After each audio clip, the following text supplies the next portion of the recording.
Okay. Hello, everybody. You are watching a video that I am putting together to welcome you to Ottawa University. So this is a new student orientation video.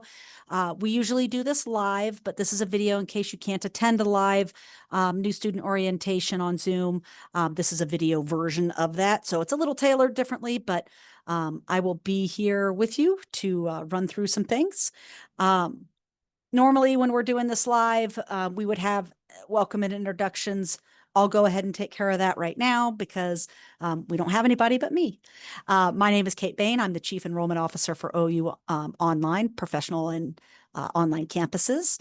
So I pretty much manage all of the recruitment for the professional online campuses. And I even have a portfolio myself of students that I also help. So I'll be your guide today through here, and I'm also usually the one that does the live version that we usually try to do on Tuesdays before the term starts. So if you can make that, great.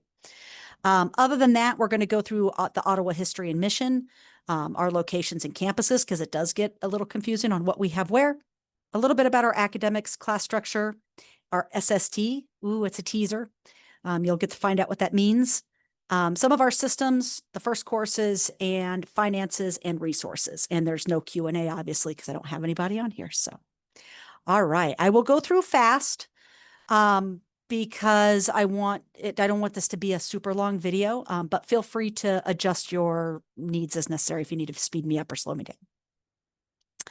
All right, so Ottawa history and mission. So, Ottawa, we have been around for a really long time.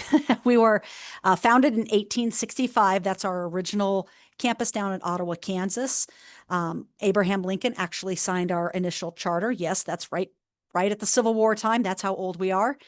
And we were originally, the concept came about when Baptist missionaries worked with the Ottawa of Oklahoma Native American tribe, and they wanted to get together and create a campus. So basically, that's a really simplified version of what happened. But to this day, we still have that treaty in place with the Ottawa of Oklahoma. So if you are a registered Ottawa of Oklahoma tribal member, you do get a free bachelor's degree and a free master's degree with us. And so we've kept that treaty. Not a lot of treaties were kept, but we did keep that one. And we recently re-signed that treaty again with the tribe. So it's just an ongoing relationship that we're always going to have, and we love it. So, all right. So we opened our first adult campus in Kansas City, Missouri in 1974. I believe it was on the Plaza. So we opened our first adult campus in Phoenix in 1977. So you can see we've been doing adult education for some time. Our international programs began in 1986. We opened our adult campus in Brookfield, Wisconsin in 1992. Brookfield's right outside of Milwaukee. And then we launched OU Online as its own, kind of unit in 2008. So we have been doing adult and online since the 70s. So it's been a while.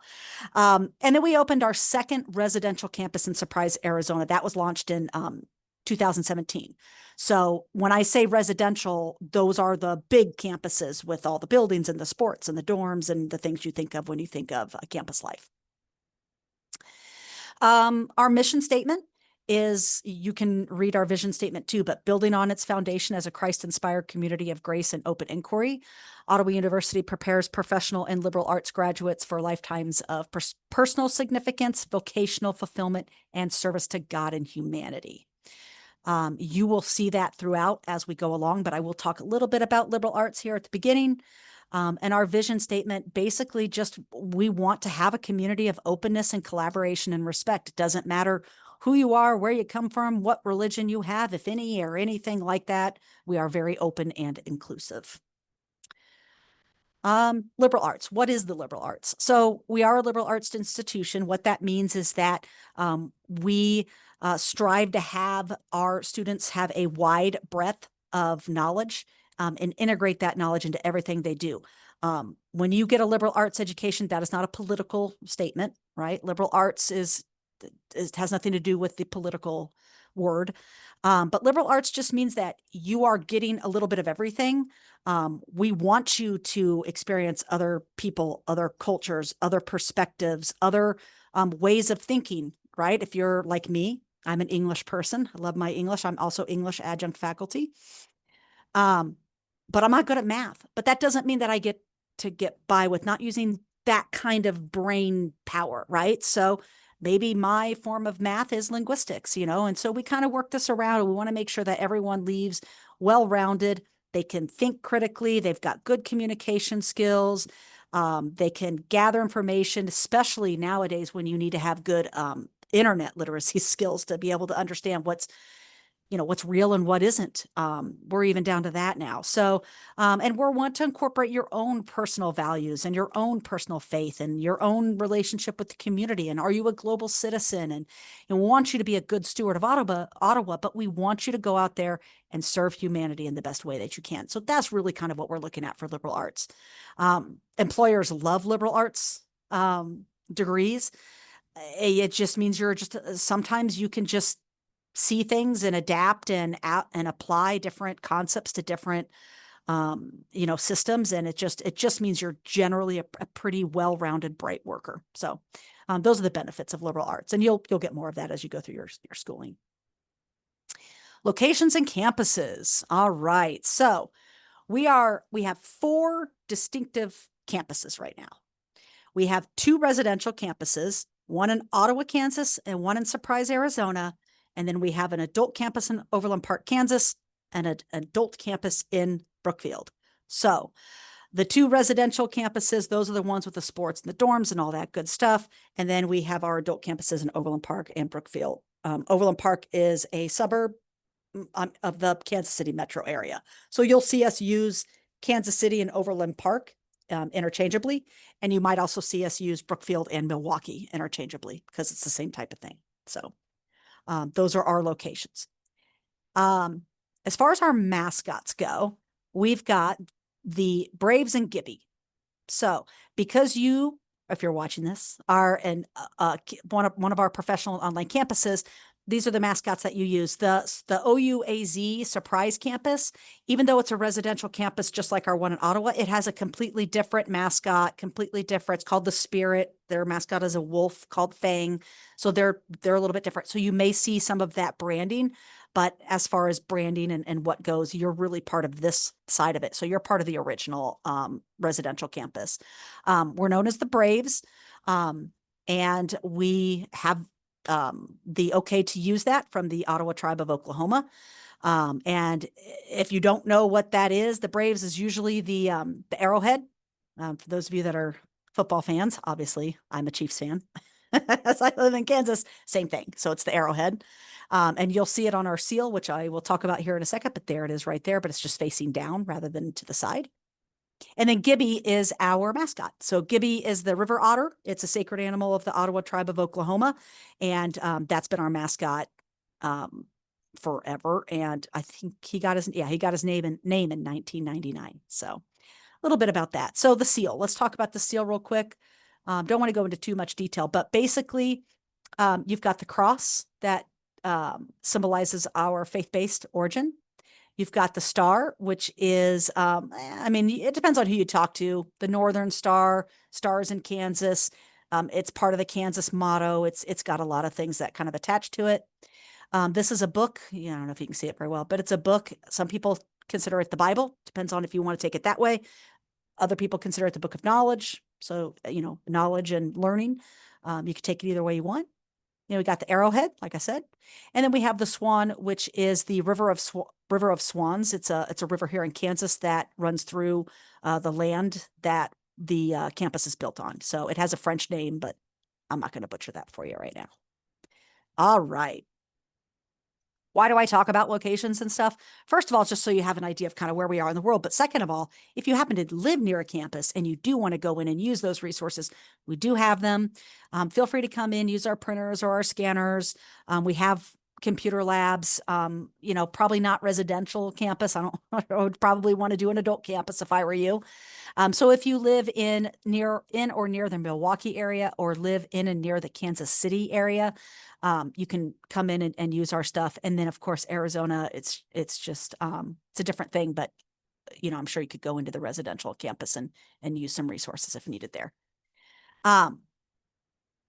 If you do live near a campus and you are planning on attending, or maybe you're an in-person student, and so you're going to be on campus regularly, make sure you sign up for the campus emergency notification system. It is right there on the homepage on your portal. You'll see it. But make sure you sign up for that, because that's going to tell you if there's any weather issues, which there will be in Kansas City and Milwaukee, or if there's any other kind of like emergency, like, campus gets shut down for some reason. So, all right. So a little bit about academics and class structure. Typically, and I put typically there, you'll see that I say typically a lot because we are super flexible, but it also makes it really hard for us to have like a really good black and white thing to give to folks. So typically our classes are 8 weeks. There are some kind of one-offs here and there, especially in the education department, but typically classes are going to be 8 weeks. They are what you call asynchronous, which means you're not on the computer at a certain time on a certain day. It means you can log in at midnight and be doing stuff and log in again at 6 a.m. in the morning and do stuff. We have 3 semesters, fall, spring, and summer. We do go year round. We have very flexible schedules, and for the most part, we're fully online, unless you're like a pre-licensure nursing student or doing one of the international programs or the PA program or something like that. You're probably fully online. With our flexible schedules, what I will say is we don't have a lot of strict cohorts. We don't tend to use that model unless it's a program that requires it, like a PA program or something like that. So many of you can kind of leap in and out. It just depends. We're geared for working adults. We're geared for people coming back to school who've been out of school for a while. So, maybe you need to take the summers off because your kids are out of school or whatever the case may be. We'll work with you on that. So we've got a lot of flexibility there. As far as our semesters go, it's important to kind of understand some of the terms we use. So we've got the term term, and then we have semesters, right? So when we're saying a term, we're referring to that 8-week period where you're probably in a couple classes, right? Most students take 1 or 2, kind of depends. Undergrad tend to take more 2, masters tend to take more 1, everywhere in between. So we have 2 terms per semester. We have a fall 1 and a fall 2, a spring 1 and a spring 2, and a summer 1 and a summer 2. We go year round. The only time you're off is during the winter holidays. So like right after Thanksgiving up until about New Year's is, right. There's like a 4-week period that you have time off there. That's about it. Otherwise, you're going year round. And that's why you're able to get through your coursework at a decent clip, is because you're doing 8-week courses and you're doing it year round. So we are accelerated in that regard.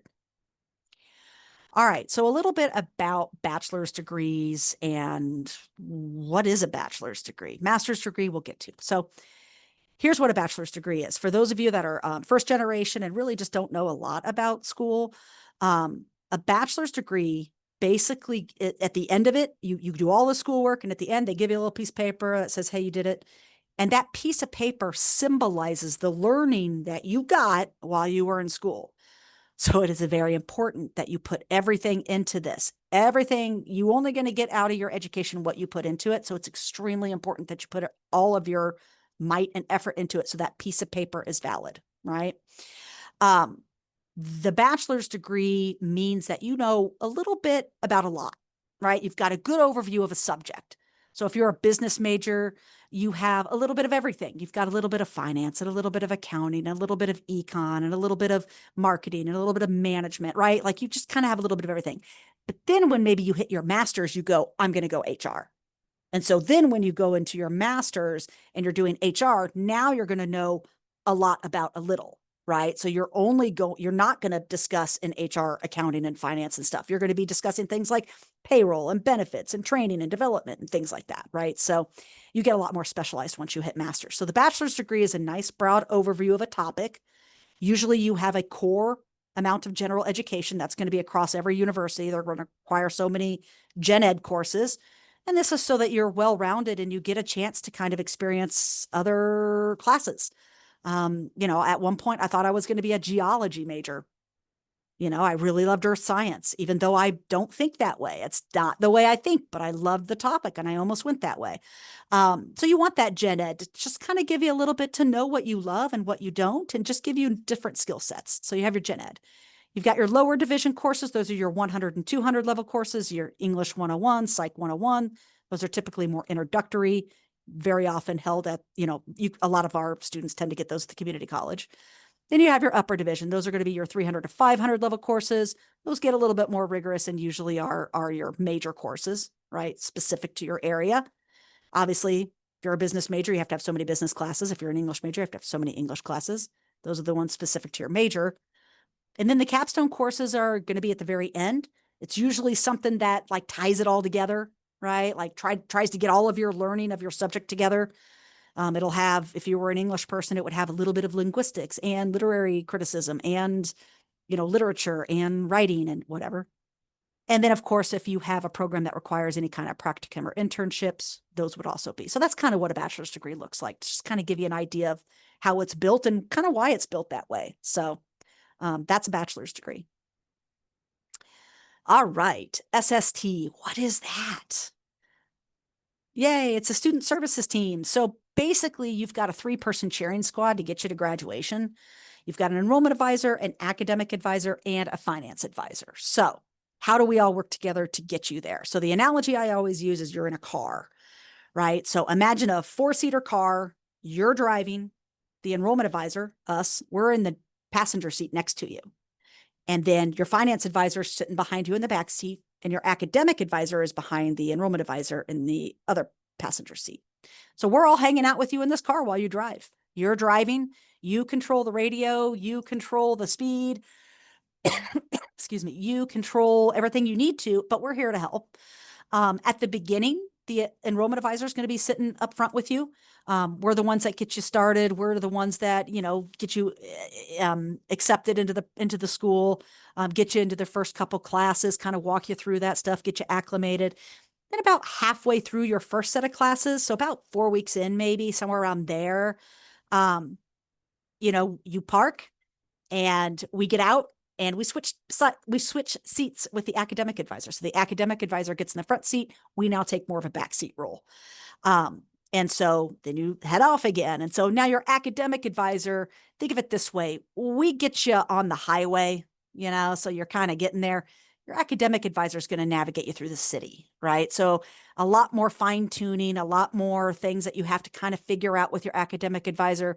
We kind of get you in the direction of the city, and they're going to help you navigate the city itself. Meanwhile, your finance advisor, they just kind of chill in the back seat unless you need them. So no news is good news usually with finance advising. They're there if you need them, but inevitably you control the car, you control everything. It's your education, and we're here for the ride. So that's what we do. We're all 3 of us are trying to get you to the end goal, which is graduation. All right, so let's put some names with faces, because many of you might have already talked to your enrollment advisors and your finance advisors. You may not yet know your academic advisor, but you've probably talked to your finance and enrollment folks at this point, more than not. All right, so enrollment advisors. We've got Leanne Iverson Summers. She works out of the Brookfield campus. Kim Staples works here with me. I'm at the Overland Park campus, and I am also an enrollment advisor, so I do have my own portfolio of students. It's usually pretty small, and it's usually international. So if you're an international student and you've worked with me, hello. Anyway, Kim Staples, she works here at the Overland Park campus, and Rebecca Rubin works at the Overland Park campus. So Kim, Rebecca, and I are all in the same place. In fact, Kim is next door over here, and Rebecca's behind me over there. So those are some names. You could have also worked with Rachel Scott. She lives in this area. She just works remote, so she's not on this campus, but she tends to do a lot of education. So if you're an education major, you may have ended up with her. Jordan Perry Alice, she works out of Arizona. She works remote. You probably have a lot of folks that have worked with her too. She does a lot of education for Arizona, among other things. Robert Schaefer, he also works remote for Arizona. If you're a concurrent student for the CEP program with Maricopa and us, you probably worked with Robert. And then Cynthia works remote from Florida. So, but she used to live here. She's from here. So trying to get her to move back. So those are your enrollment advisors. Eventually, you will meet your academic advisors, but it could be Sam. He works out of the Overland Park campus, so he's here. Kelsey is also here at the Overland Park campus. They're just down the hall down there. Eva, also down the hall down there, works here at the Overland Park campus. Sharon, she works over at Surprise, Arizona. Rebecca here at Overland Park. And Laura works sometimes in Ottawa and sometimes here at Overland Park. She kind of goes back and forth. It's a little bit of a drive. For those of you that aren't in this area, it's about an hour difference between the Ottawa campus, residential campus, and us here in the Kansas City metro area. So finance advisors. So we have Mary Reed. She's not really a finance advisor. She's actually the director of financial aid, but I put her on here because you might end up working with her at some point, or at least working with her to some degree. But more than likely, you're probably working with Joyce, Brandy, or Andreen. Those are going to be the three big ones. So Joyce is out of Arizona, Brandy is out of Arizona, and Andreen is out here in Kansas. So those are your finance advisors. All right. So why do I have a random slide that just says transcripts? It's because, remember how I said you got the car? Well, we need those official transcripts before we can do the switcheroo, right? So your academic advisor, they're the ones that are going to like build out your schedule. They're going to figure out exactly what classes you're taking and when. We just kind of give you a broad idea and like get you in those first couple classes, and then they take over. But they need those official transcripts to be able to build that plan. So this is your reminder to make sure that if you haven't already, we need every official transcript sent directly from your school to our school. That's the only way they'll accept them now. It's just the world is different, and now they won't take, even if it's sealed, they won't take it. Like it's got to go school to school. So there's our information if you need to go ahead and get that done. But make sure you do that right away, because they cannot build that plan without all of your official transcripts. We don't want you taking classes that you already have or something like that. So we really need that in before we can build a good, proper plan for you. So make sure you get that ordered so that we can park the car and flip spaces. All right, let's talk about systems. So we have a lot of systems. We're going to go through them one by one, but as a general idea, the systems that you're going to be doing or using are going to be the website. So just the website by itself, your student portal, which is My Ottawa, the student library, the Gangush library, your student email, the bookstore, and Blackboard. So it's not that bad. It's really what 1, 2, 3, 4, 5, 6. It's really just 6 big ones that you kind of need to know. If you can remember those, you'll probably be all right. So we'll go through an order, and let's just kind of talk a little bit briefly about each one of these. So the Ottawa website. So at the bottom of the Ottawa website, there is a banner that has a ton of links, and that's kind of what it looks like. It's like a black banner with a ton of links. You can get almost everything that you can get in the portal out of the website. So if you can't find it in the portal, it's probably on the website. And honestly, the bookstore link, I can find easier on the website than I can in the portal. So you might end up using the website more often than you think. To give you an idea, you can get the course catalog, you can request transcripts, you can access the instructional design and academic technology page, which is IDAT, which we'll talk a little bit about. It's got some great resources. We've got an online blog. You've got the disability services in there. Degree information. If you're like, I can't remember how many classes my degree is, just go on the website. It'll tell you. Obviously, you can access your student portal through the website. You has the link for that, the link for Blackboard, the link for the library, and the link for the bookstore. So the website's going to have a ton of the things that you need. All right, so let me share a different screen for you. All right, so this is the website. So if you're looking at the website, you have these links across here. You are always professional and online. Let's say you want to look at price, right? It's easy. Just click on this right here, tuition and financial aid, and tuition and fees. And right there, it's going to show you everything you need to know about everything. You just pick what you are and bam, there you go. We have one of the best websites as far as transparency with tuition and fees. We're really quite nice. It's quite nice about that. But remember, every page you go on, always going to have those links down here. So You've got whatever you need. Also, there's your hotline down here. So your guys are always online and on campus. So down here, I should say professional, but um, anyway, so yeah, so these have these wonderful links for you. Anything that you might need. Um, let's see here. I think that's it for the website, probably. But the other thing that we're going to talk about is My Ottawa. So let me show you what My Ottawa looks like, and then let me go back to the PowerPoint here, and then I'll pop onto the portal and show you that. All right, so My Ottawa. So this is the big one. This is your student portal. You can access it from the Ottawa website, which I probably just should have shown you just now. I think that's why I was waiting, but anyway, houses most of what you need: the Blackboard, the library, the student email, and the bookstore. So those are going to be the big ones in there. It's going to show everything you need from your course schedule to whatever. So I've got some screenshots for you, and then we'll just kind of I'll just show it to you real quick in real life. So this is what it's going to look like. You may have separate tabs than me. I took some screenshots from mine, took some screenshots from a student, so they might look slightly different just because one's an employee, one's a student, but you'll get the idea.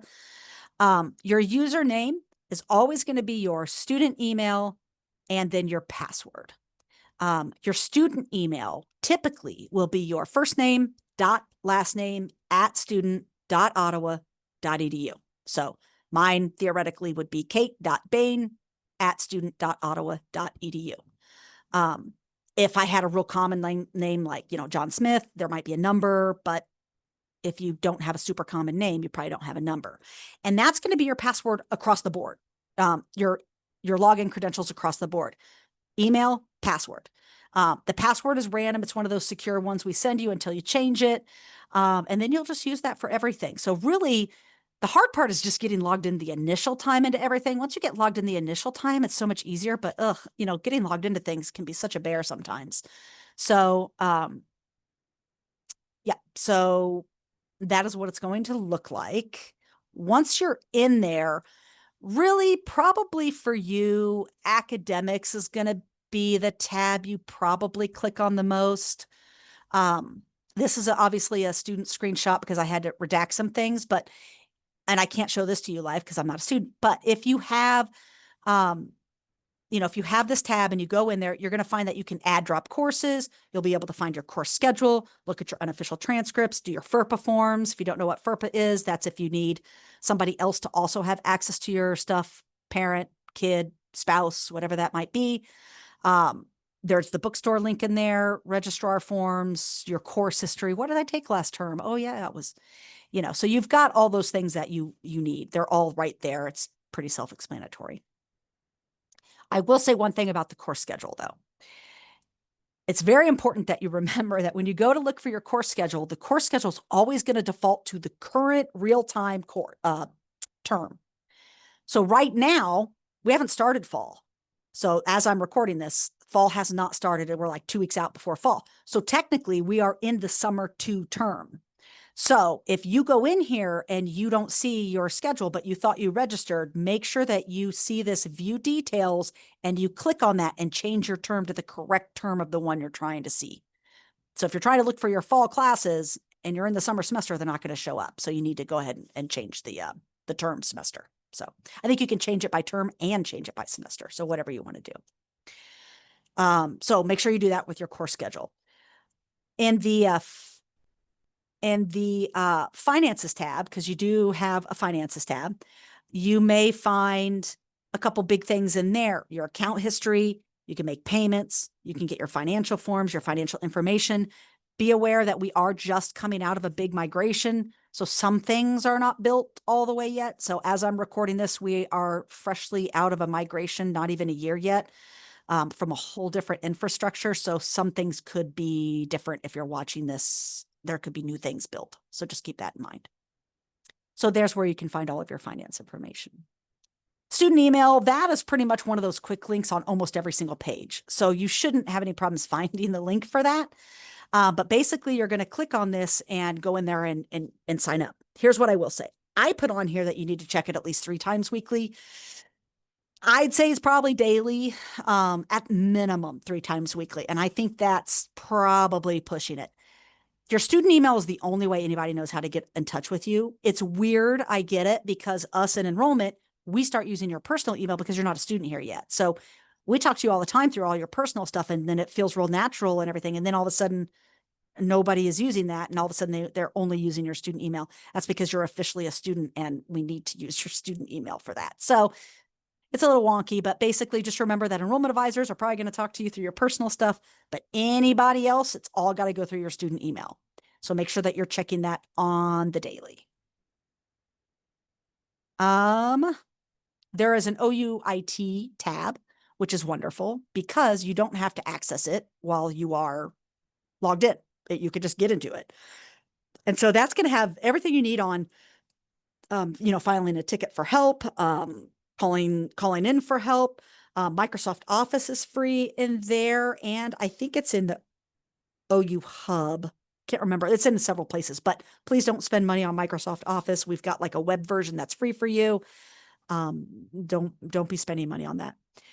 You can get Zoom information in this tab. There's all the password stuff that you can use for this tab, which I will show you. Not quite yet. Let me get through one more thing. And then in the portal, you have the library too. I went ahead and took a screenshot of what the library looks like. Well, obviously we'll touch on this just a little bit more when we get to resources. But under the quick links where that student email is right there is the library. So right there too. So pretty easy to find. The next thing is going to be the bookstore. But before I do the bookstore, I want to kind of walk through a couple things on the portal.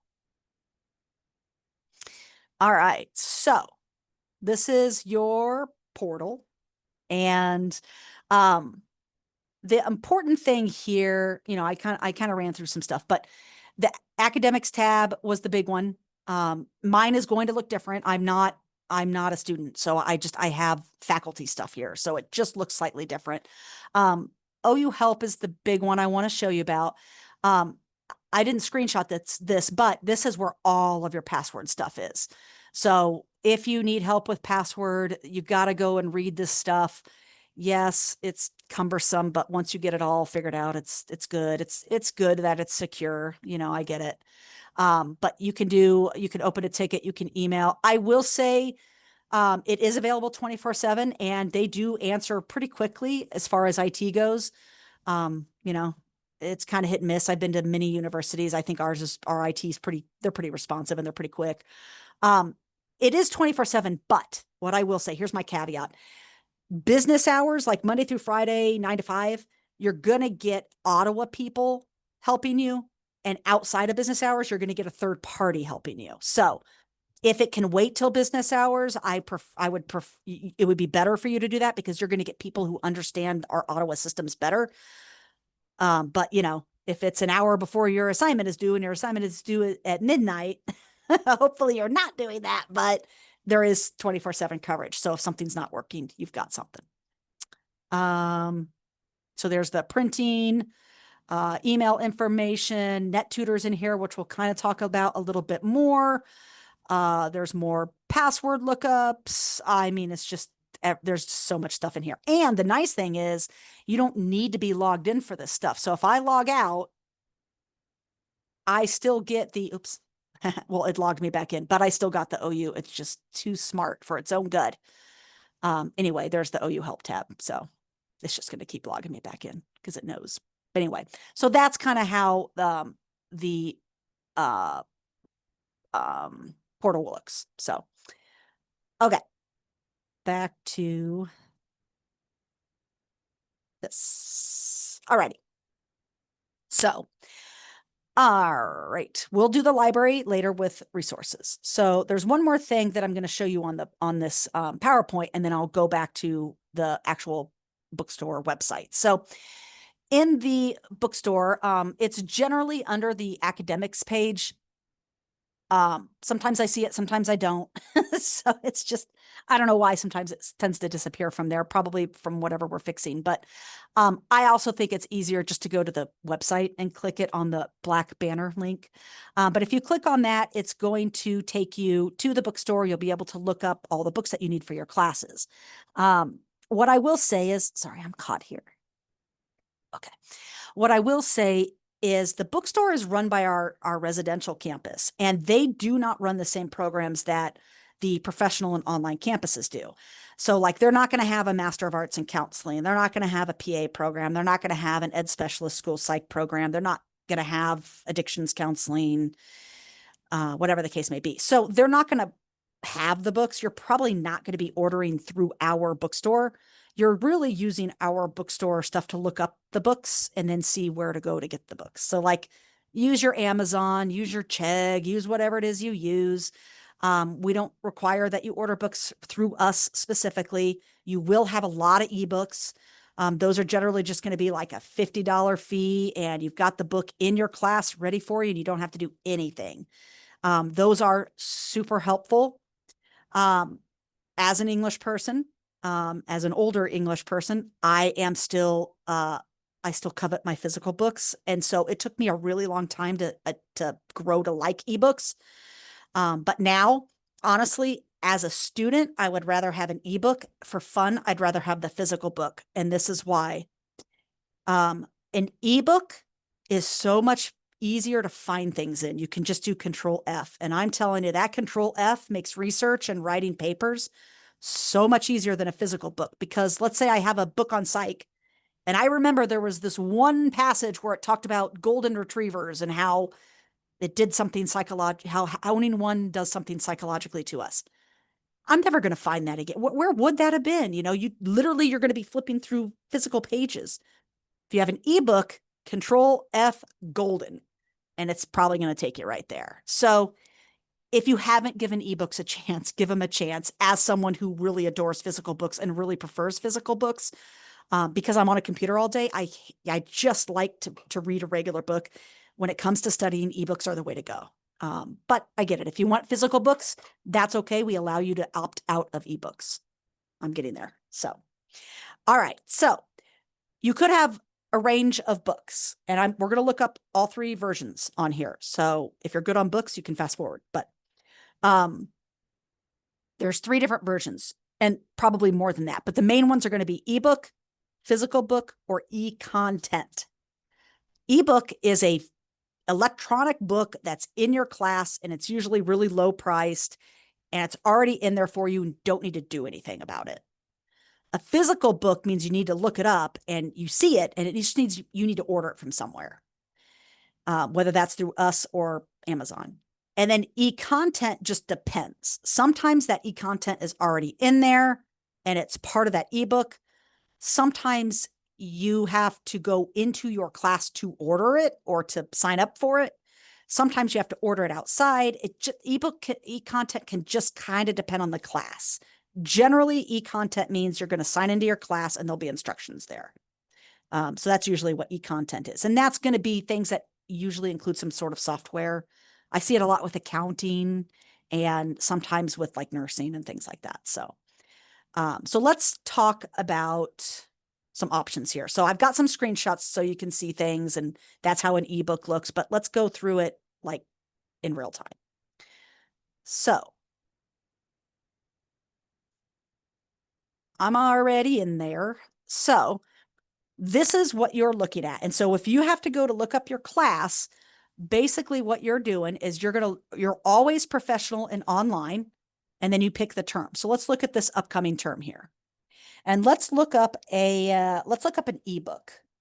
So I had to write down which ones take ebooks. Basically, choose your department just means what's the code of your class, so psych, right? So we're going to do psych, and let's just do this first one. And yeah. I don't think it matters on the price or on the instructor. Once you click it, it comes up in orange here, and you can continue. I could do multiple classes if I want to, but let's just keep it simple. You click this compare prices, and then you'll click it again, and it just tells you what you're looking at. So $50. You can opt out here. Let's say that you go look up this book somewhere. You take this ISBN number, you go look up Essentials of Understanding Psych, and you find it for 35 bucks physical. Great. Opt out, click this button, go fill out the information, go order it physical. No problem. No big deal. If you forget to do this and you order it physical, then I don't think they refund you once the class opens. So just be aware of that if you do decide to order it physical, you got to make sure you remember to opt out. Here's the other cool thing. You can opt back in. So let's say you're a really good student and it's like a month before and you're like, all right, I found this physical and it's 38 bucks and I'm going to order it. You order it and it's taking forever and it's taking forever. And then it's like a week before class and you still don't get it. And then Amazon goes, oh, sorry, that book's out of stock. You can just opt back in. So no panicking. So there you go. That's what an ebook's going to look like. And you can read over here. It says, hey, look, this book has an ebook. There's a $50, fee. In addition, you need this movie and it's going to be this much. So it tells you a little bit. I know I have an English class where I have a movie you have to watch too. And it's only $3.99 on like Amazon Prime or something. So you'll see little things like this in there, but it won't be too bad. So that's an ebook. Let's reselect some courses and let's look up a physical book. So again, I'm going to pick professional and online campuses for fall 1. And let's do an addictions class. Let's do a master's class. All right, so I've picked this class. There she popped up in orange. Compare. And all right, so this is an ebook, but this book is physical. And you can see our bookstore is not going to have it. This is the exact example that I wanted to use because I knew our bookstore wouldn't have it. They don't have this program. This is the DSM-5. Excuse me. So if you are a counseling student, you're going to need to own this book all the way through your program and as a professional. So don't rent this book. Make sure that you order this physical and own it. And this just tells you like where you can get it at places. It just tries to price for you. I don't know if those, I usually see it for about 75, I think, on Amazon or something. So anyway, don't rent it. Make sure you order it. So this is a physical book. So it kind of tells you on the side sometimes it gives you a little optional, like, hey, this is a book that you could have, but don't need, things like that. All right. One more book. Let's do e-content. I had to write this one down because I don't typically see it. So let's do economics for you econ folks. All right. So you can see, oh, wait, what's going on here? Notes to the left. Okay, what am I doing? This course uses e-content, including an e-text. Access the e-content, blah, blah, blah. Estimated cost is $160. Yeah, so that's kind of high. But if you're an econ major, just do your, we try to help you. Like, hey, go do an unlimited subscription with Cengage, and now you're really going to save a ton of money because you don't need to order this over and over again. So if you're only taking econ once, then maybe it's better for this. And this looks like it includes the e-text as well. So it's really not that bad. But anyway, that's what e-content looks like. And it will just depend on your class. Whew. So those are ordering books. All right, back to the PowerPoint. All right, so there's this slide here that will give you a little bit of information. You may see when you click on a bookstore link, and it just kind of depends a little bit on what link you're using, but you might get this screen, and then you'll just have to click textbooks and then get textbooks. But this is the Ottawa like bookstore, and then the textbooks gets you to the actual Verba Compare, which is the actual company that we use. So this has some nice little links for you. Getting started with Bookshelf and some mobile apps, which again, live, we would have the link and you'll just have to ask somebody for these links if you want them. All right. Okay, Blackboard. So Blackboard has a lot of links everywhere, but again, anywhere basically in your portal, you'll see this Blackboard link off to the left. If you're on the website, you have that the banner down at the very bottom. It has all those links. You'll find it there. Either way, you click on it and in you go. couple things to say about Blackboard. Unless you're actually, if you're a brand new student and you are not registered for classes, Blackboard may not even let you in. I don't think it does. You have to get registered before it will actually let you in. So just keep that in mind that if you're moving a little too quick, it's okay. We'll get there. But even if you're registered for classes, you still won't see your classes until the weekend before the start of classes. So if you're starting in fall, you won't see it until the weekend before that fall start. I put down Saturday on here, but I've seen them as early as Thursday.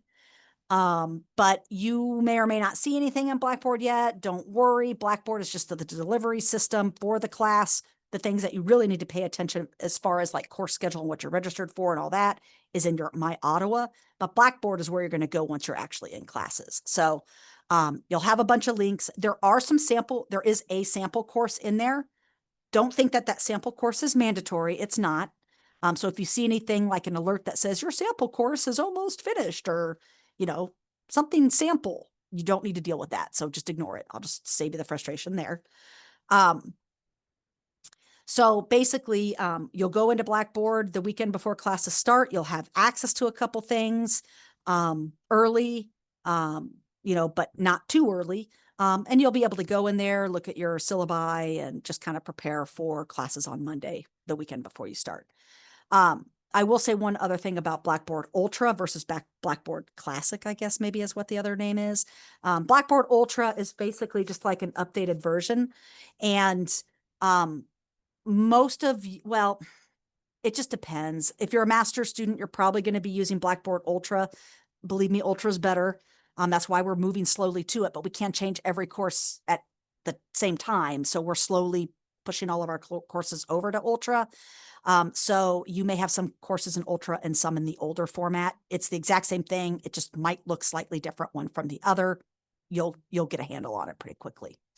If you've used Canvas, if you've used Moodle, if you've used Angel, if you've used Blackboard in the past, you're probably going to be okay. It's not too complicated. It's pretty user-friendly. There is so this is the screen where you log in. Don't try to do your username and password. Just click that little yellow link. That will get you in. And then once you're in, you can see on the left, you'll have a bunch of options. And then you can click your courses here, and it will take you in there. So let's look at this real quick on my screen. All right, so this is what it will look like when you come in. And like I said, you've got all this.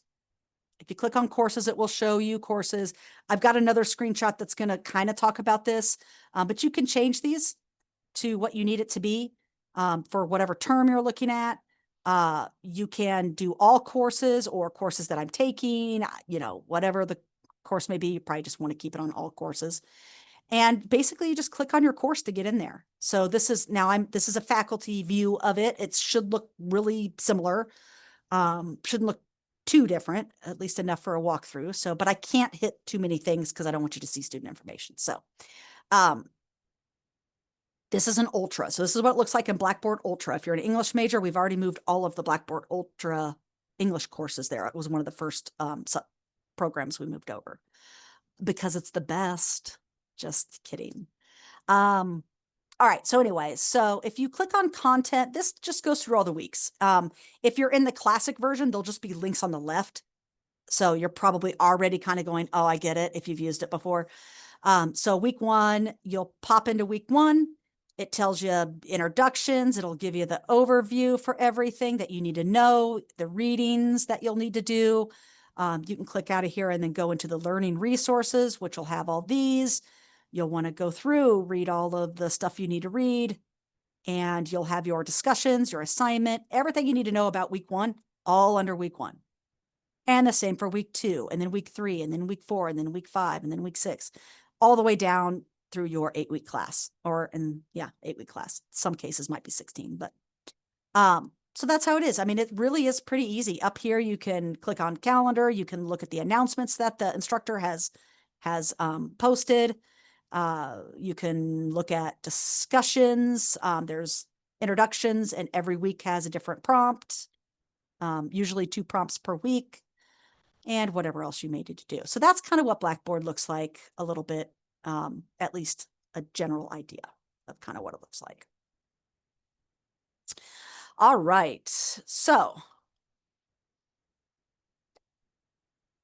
I notated, oh yeah, Blackboard Mobile, before I go too far. All right, Blackboard Mobile. This is the most current icon that I could find of Blackboard Mobile. So this is what it looks like last time I looked. Sorry, I need a drink. So you'll want to download this. You'll use your same username and passwords that you've used for everything else. I probably wouldn't do this until you're actually registered for classes, like I said.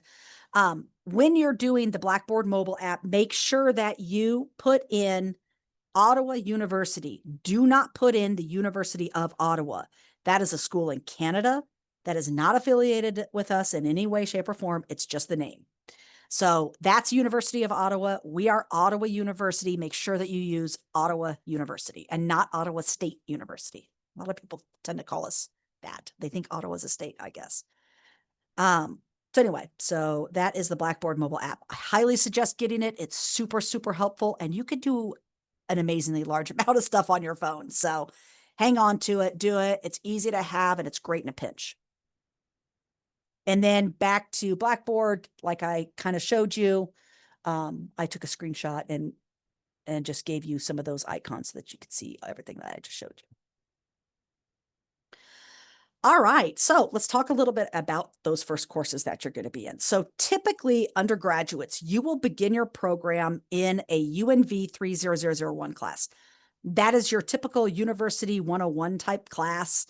It's a, you know, it's going to be required for every undergrad.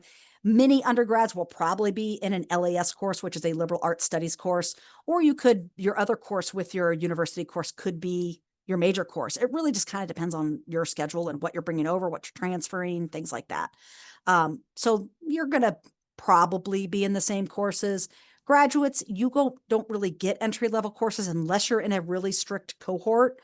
Remember, our cohorts are not strict. They're what we call a carousel cohort for most of our programs, which means a carousel is a merry-go-round, right? And it goes so slow that you can kind of jump off and jump on and jump off and jump on. And we deal with adult students, and you guys do that. You jump in and out, kind of like I said at the beginning, with flexible schedules. So we don't really have a lot of entry courses for many of our graduate programs. So you need to tell the instructor that you're brand new. They may not know. But you grad students will have a module called UNV 00002. It is not a class like the 30001 class is. It's not 8 weeks. It doesn't have discussion. It's more like a module that you do it all in like a day or two and then you're done. But it's a lot of your legal stuff like sexual harassment, stuff like that. So it is required. It's pass fail. You don't pay for it, but it is required as part of your stuff. So make sure that you get that done. And the nice thing about the UNV 0002 is sometimes that shows up right away. Like you don't have to wait until the weekend before your classes start. Sometimes you can find that a week or two before classes even start, and you can go ahead and get that done. So highly suggest doing that. It is pass fail, so you want to do that. Back to undergrads and that UNV class, you guys with your UNV 3001 class, it's facilitated by an academic advisor. So they're going to know, they're so used to dealing with new students. They know exactly what you're going through. That class is designed to teach you a lot of the things you need to know as a first-time university student. It's worth 2 credits, and you got to get a C or better. That does have discussion and assignments just like any other regular class. Super helpful. It will teach you how to navigate Blackboard and My Ottawa. You'll have like a library scavenger hunt that you'll do. You'll do your sexual harassment and prevention, things like that. It will give you study strategies, time management skills, just general overall educational tips and success. I highly recommend paying attention in that class, because if you're an adult and you've been out of school for a while, you've probably forgotten how to study. Like, it's crazy how you could forget how to study, but it happens. So that's a big one. This is just, it's really small. So on your screen, you might have to like pause it and open it. But this is basically just giving you an idea of what week one looks like. And this is that classic view. So this is what Blackboard looks like, not in ultra format. So I also wanted to have like a little example of that. So it might look like something like this. You do have a book, but it is free. And there's nothing you need to do to order that book. It's in the library for free, called Teach Yourself How to Learn. And I did look through that book. It's got some really good stuff in it. So if you're a grad student, go to the library and look up Teach Yourself How to Learn and see if you can download that book too. I think you can. Like, I don't think it's just for the people in that class. But you may want to look at that too. But anyway, this is kind of what like a week one might look like for you guys. So more about that book. Here, this is kind of what it looks like in the library. Here's another version of what it might look like if you look it up here and then it pops up. You can download it. You know, it's free. It doesn't require anything. But I definitely suggest making sure that you look through that book well. So that's the UNV 30001 class. Okay, finances. We're moving along. All right, so finances. I'm not a finance advisor, so I'm just going to kind of go through this fast. I won't talk to it too much, but basically, your clearance deadline is week 2. So you don't have to have everything in on the first day of classes, but you do need it by Monday of week 2. So that gives you a week grace to kind of get all your stuff, those last minute things taken care of.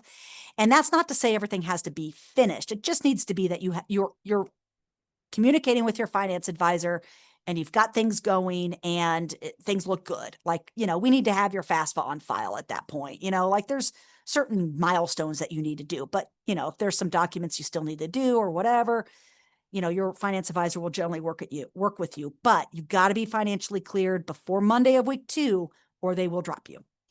And we do this to save you from any financial obligation, because this also corresponds to when you are allowed refunds, full refunds. So anything beyond, I think, Monday of week 2, and I'm not a finance advisor, but I think you start being financially obligated for at least some percentage of your courses. So we do this because if it doesn't look like if you're not financially clear, we don't want you to have to pay for class. It doesn't look good. So they'll drop you. And you'll not be allowed to re-enroll. Maybe depends on the situation, but just think of it this way: you won't be allowed to re-enroll. That way you can tell yourself, nope, it's got to be done by then. It's not going to be a surprise if that happens. They're going to be texting you, calling you, probably texting you and emailing you more than likely, especially for something like fall. So you're not going to be surprised when this happens. So, and if you are surprised, then you need to be checking your emails. So, all right. So basically, disbursements and refunds.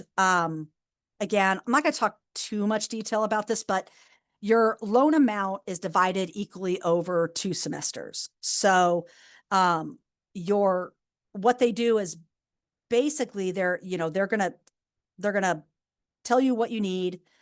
And then you'll have everything in. And then if you look down here at the bottom, it says typical pattern, not a guarantee for financial aid, but this is usually the way it works. Check attendance during week 1.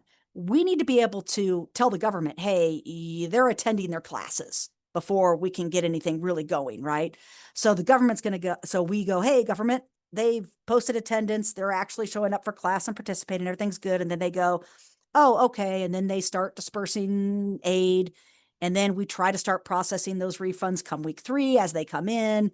So you can see it's going to be at minimum week 4 before you start having the possibility of getting a refund. Can it happen earlier than that? Sure. But, you know, don't depend on those refunds for your books.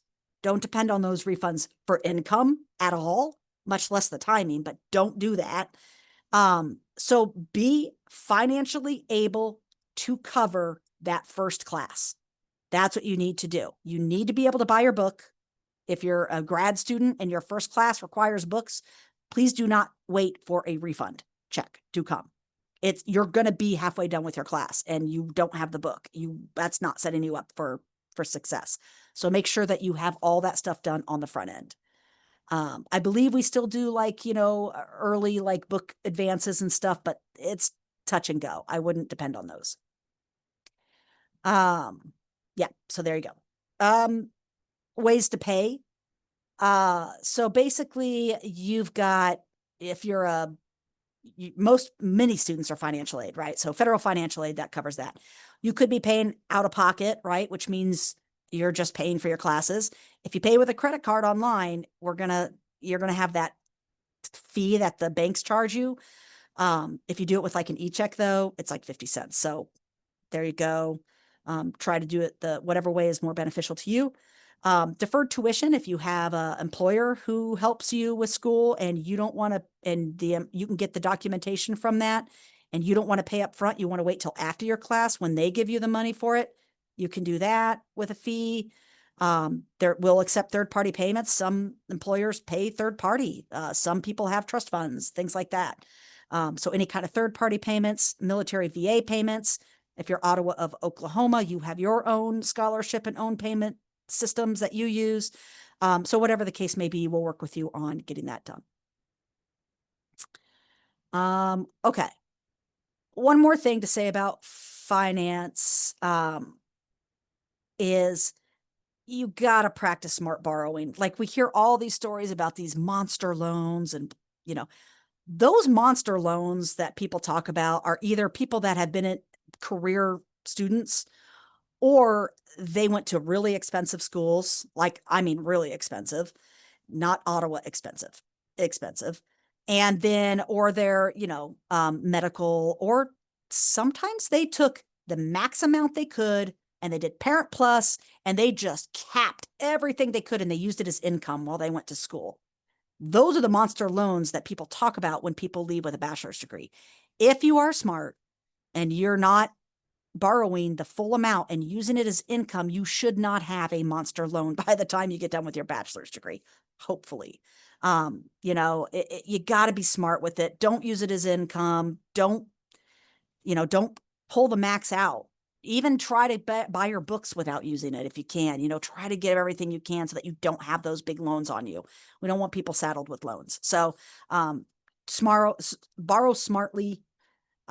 Register early for all your terms, submit all of your documents and payments early. If you do that kind of stuff, then you probably would be eligible for like a book advance and things like that. So, but you got to be proactive. Don't wait for the last minute and then expect all these things to happen because they won't.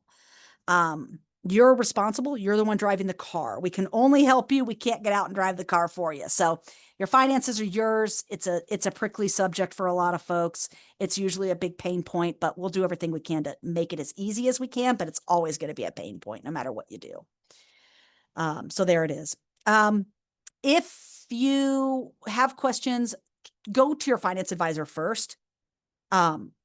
Your enrollment advisor might know the answer. And then if those two things don't work out, then you can contact Mary Reed. She's usually doing the live version with me, so I always have her on here. So, all right. Whew. Let's look at some resources. So, this is just a little snapshot to kind of show you how many things are involved with other things and weird connections that people don't even know about. Blackboard is where your classes are. And then there's all these other things running around on the sides and in the corners that you don't even realize. And that's where a lot of fees and stuff come from. It's all these things cost money. So we try to keep it down as much as we can. We try to do that, but there's a lot going on. So let's break it down, try and simplify it a little bit. So let's start with APA. What is APA? Why is it used? What is it? So APA is the it stands for the American Psychologists Association. And basically they have a manual that is a guide for how to format your papers. And that guide format has been adopted by most fields. So the medical field likes to use APA, the psychology field likes to use APA, business likes to use APA a lot, but there are other things like APA. There's MLA, which is English people. We use that because, we're awesome. And then there's Greg Reference. There's Chicago style. There's a bunch of different types of ways to format your papers depending on what fields you're going into and this and that. But APA is the APA and MLA are the most common. And then Chicago probably comes after that. So Um, what the what they did is they basically looked from a psychology angle, how the reader receives information. And they said you need to write your paper this way so that the reader can understand all the information coming in. So that's why they did all these tests. Like the one I liked that I read about was like they did this test where they like looked at people who picked up a paper and they looked at where their eyes went for the page number and tracked their eye movement. And so it always ended up on the top right. So they're like, that's where you need to put the page number. Like there's a reason behind every rule they made, the margins, the font, all of that. And then there's things like references and using, in-text citations and things like that. It's how you format your paper, and that is going to be major. You may or may not take that liberal arts initial class. If you're in it, it's going to help you tremendously with APA. If you're not in it, then you need to probably do some researching on APA because that's probably you got to come in with a little bit of some at least angle. So what are some good resources for them? So the top one by far is the APA style. That's the place to go to. That's them. I recommend going to them first. The other place that's really handy is Owl Purdue. It's Owl the animal, OWL. Those both have really good resources on how to format and how to do this and that, how to do your in-text citations and what should my margins be and all that good stuff. Generally, you're going to be given sample templates of APA and then basically just want to hang on to that template and just kind of refine it. So it's not too bad, but it probably requires a major all in its own, but you'll eventually, it's nothing you're going to learn overnight. It's things you're going to pick up along the way. So that's APA. I'll show you some other places for it, but the other thing I want to make sure that you know about is the academic technology, the instructional design and academic technology department. They are the ones that really kind of are over Blackboard and a lot of the more educational side of things. They can't help you with IT stuff. They can't help you with finances or anything like that, but they're going to be for this stuff. They are great. They have open hours 2 days a week, no appointment. You just sign into Zoom and there'll be somebody there to help you. It's great. It's Wednesdays and Fridays, 3 to 4 Central. So that's right during lunch, at least at this time of the year for like Phoenix folks or West Coast folks. These are, I mean, it's just so helpful, but they can only help you with these types of things. So make sure that you don't go to them and ask for IT help. But you can go in there and just click that Zoom. It's fantastic. And I'll show you where that is. Hopefully I remember. One thing I will say about IDAT and OU Help, anytime you're doing a ticket of any sort with anyone, please give them a lot of information, more information than you think they need. Please don't do a ticket and say, I can't access my course. That they have nothing they don't know where to send you. They don't know who you should talk to because they don't know anything. Give them the course number, the instructor's name, so they know which course it is, and tell them what the problem is. If you're having a problem getting into an assignment link versus a materials link, you got to tell them what link it is. Which assignment is it? What browser do you use? What device are you on your phone or are you on this? Or, are you getting an error message? Screenshot that error message. Did it work before and now it's not working? Like what is happening? Don't cut corners on an IT ticket because then you're going to spend way more time going back and forth than you will putting all the information up front and saying, here you go, help me. So that's what you want to do with those guys. It'll help tremendously. Resources. There's NetTutor, which has all of these types of things that you can get help on, which is super helpful. So you can pause here and look at all these if you need to. There's TELUS Health for mental health services. Again, you can pause and read all this if you need to. It's a busy page, I know. But if you need mental health, you have free counseling through here. It's important that you stay mentally healthy while you're in school. You don't want to burn out. And the more stressed you are, the less likely you are to retain and learn anything. So you've got to be doing your homework and studying and anything dealing with school when you're in a calm place, at least as calm as you can get it, right? Turn things off, get things quiet. Don't try to multitask. Just do your best with that so that you stay mentally healthy as well. We have a writing center resources for online folks. There's the link there. Sorry, it's, probably going to end up being PDF if you end up getting a hold of this or whatever. But anyway, I'll show you where to find some of the stuff. But then you could fill out a little thing and then get help with your writing. Most people are usually afraid of either math or writing. Guaranteed, you're either going to be really good at one of those two things or really scared of one of those two things. So there's that. Let's stop and look at some resources live. So let's do this. All right. So let's start with the library. So if I click on the library here,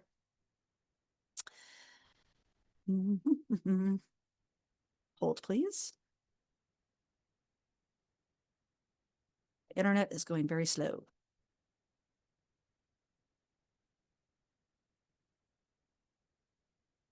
Well, while I'm waiting, the other thing you can do is in Blackboard. Oh, for Pete's sake. Hold on, let me get back in there again. All right, for Blackboard, I'll hit this too. OU Hub is where a lot of this stuff is. So in your Blackboard, if you go to OU Hub, you've got information on your single sign-on and stuff like that with your login. There's Anthology Alley for those of you that use Alley, which I can't remember what that's for. But anyway, a bunch of this stuff here. And you can say show all 13. So there's a ton of things here. Instructional design and academic tech website. You can find this link everywhere. But if I click on it, get back in there. Yes, I'm in. All right. So there's the link for that Zoom. There's the link for that Zoom. Those are the dates. There's a bunch of frequently asked questions. There's all kinds of stuff that you can use in here. Back to the portal. Oh, what's going on here? Get back in there. So yeah, that's it for OU Hub. Is that it? No, wait, I'm not done with OU Hub. All right, so IDAT. This is the same thing that I just showed you there. Microsoft Teams is really helpful if you have an instructor. NetTutor, what I showed you on there. And there's all this stuff. There's the TELUS Health, common troubleshooting. I can tell you right now, if you're having a problem, first thing you should do is restart your computer. Second thing you need to do is clear your cache. Third thing you need to do is, I'm going off what they say, but the third thing you need to do is figure out which browser you're using and then try a different one. And if all those three don't work, then do your ticket. And tell them that you tried those too, because that'll help. I don't know why this doesn't seem to want to come up for me. It seems to be going slowly. All right. TELUS Health, again, for the TELUS Health information. Library resources. So, okay, yeah, this will take you right here. Okay, so this is important. All right. This says APA style resources. You can get to this stuff here in your Blackboard OU Hub. But what I was also trying to click here that wasn't coming up was the library, right? So I click on that. Let's see if it will. So I'm in the same spot that I was there in the OU Hub. So this right here, a lot of these are also in the library, which was what I was trying to get to begin with. So let me just finish the OU Hub so I don't confuse anyone. Oh, here's the links that I had that said you'll have to get the links from your EA or whatever. They're here. So if you can remember where to find them, it's all in the OU Hub. So everything in here is all in the Blackboard OU Hub. So this is a huge spot for a lot of things. The other spot is the library. And remember how I just showed you those guides? Well, they're right here. I was like, oh, hey, you can get this through the library right here. So these are the guides. So same place. I just went to, that just took you straight to APA. This takes you straight to APA here, which I love. This gives you templates. It gives you sample papers. It gives you videos about APA. Everything you need to know about APA is in here. Take it a little bit at a time. If you're not real good with APA, give yourself 1 hour a day, especially if you have access to the portal and there's time before classes start. Just 1 hour a day just to read up on APA. And it's okay if it doesn't make sense. Eventually it will. You'll be all right. So those are the guides. You can do, there's a little library chat bot that you can do with Danielle. She's our librarian. She's awesome. Very, very helpful. So you can chat with her. You've got the lot guides. You can do an interlibrary loan, which means you just ask us for a book and we send you the book from our library and then you send it back. It's super cool. You've got additional resources for specific programs. The EBSCO Discovery is where you can go to find that book, the one that was like Teach Yourself How to Learn. So yeah, so here, let's see. Teach yourself. There it is. So I think it's free for everyone. So anyway, while that's looking up, there you go. So there's the book. So you click on it, and depending on what you have, you can download it, access it, whatever the case may be. Maybe you want to own it. I don't know. But that's how you can go and find anything you need from EBSCOhost. So that's like your basic like search functions that you use for library things. Okay. I think that's so OU Hub, the library, instructional design. I wanted to show you where that was. I think that's everything, the APA stuff. So those are some resources. They're not going to be all your resources, but there are some. So let me go back, and if I have to click again, I'll click again. All right. So we went through telehealth, NetTutor, IDAT. Okay, good. Yeah, I think I had it. I mean, as fast as I can to give you an idea. All right, so what to expect? We're getting to the end here. What to expect on the first day of classes. So all your classes are always going to begin on that Monday, unless it's a holiday, and then it might be that Tuesday, but usually it's Monday. A typical schedule for every class is going to be discussions are due on Wednesdays, assignments are due on Sundays, and it just kind of rolls every week like that. So every class is going to have generally two discussion prompts and that initial prompt response. So like that might be like if you're doing English and let's say it's a poetry class and it says, the prompt might be which one of the poets that are in your week's readings do you resonate with the most and why, right? You need to have the reading done before you can answer that question. So you need to have the bulk of your reading done by Wednesday, not all of it, but the bulk of it to be able to answer those initial prompts by Wednesday.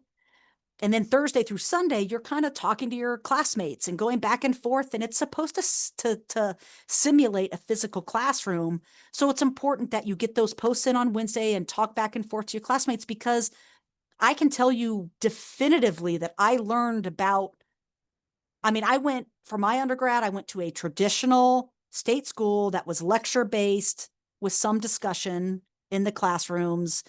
I learned just as much from the kind of discussion-based classes than I did the lecture. I love lecture though. Don't get me wrong. I love a good lecture. I can listen to those all day. I love it. But this is supposed to simulate that classroom. And so the lecture is really your reading. And then you're kind of talking about all that stuff with your classmates. You need to do that part. That part is very important. There's no way to cut corners with that part. You've got to read your post from your classmates because you need to see these other views coming in. It can't just be what you're getting. So don't just be putting out. Make sure that you're getting it all in too. So you need to have your reading done by Wednesday and get enough to be able to get the initial prompts in. You can finish your reading throughout the rest of the week while you kind of do that. Inevitably, you want to be 1 week ahead. That's ideal, right? To be doing your reading 1 week ahead. That's why you got to give yourself a lot of time that first week. But that's kind of what you're going to be looking at to give you an idea of kind of what that looks like. So here's my big thing. In that first week of your first class with Ottawa, you need to give yourself a lot of extra time, and you need to assume and expect that you will be very slow. It will feel like you're just trucking underwater, like you're putting all this effort and you're barely getting anything done. I had a student that was like, it took me 45 minutes to just write my intro. If it's taking me 45 minutes to write my intro, I basically can't devote time. And I was like, you're never going to spend 45 minutes doing your intro again. It's just because you haven't been in school. You're thinking, you don't know where to go. Everything's 20,000 clicks to get to places. Eventually, you will speed up. You will learn where things are. You'll kind of get in the mood. It's just like physical stuff. When you first start getting back into working out, how bad do you feel after that first day, right? Your brain, your mind is a muscle too, and it's out of shape, right? So eventually you'll speed up. So give yourself grace, give yourself time to acclimate. You will be okay. You will be very slow for the first whole class. You're not going to be just slow the first week. You're going to be slow for the first 8 weeks.